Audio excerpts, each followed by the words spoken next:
တို့တွေအားလုံးတောင်းစုပြုနေမှာမြစ်တန်တရားငယ်ဒီကဘာမြေကြီးမြေရှုံးလို့ဤတဲ့ညနေတာ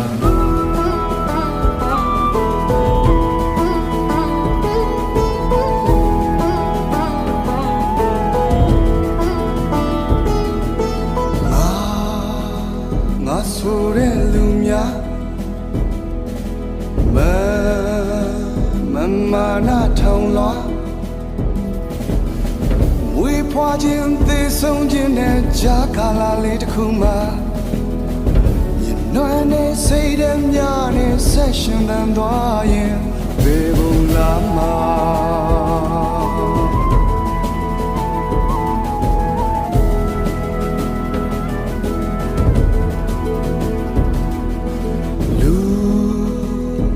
သာတော်သူများဖြူစင်မြတ်တရားကိုထားမြာကောင်းကျိုးသေးဘူးရွယ်လို့နှလုံးမဝင်ပြီးတိဖြာ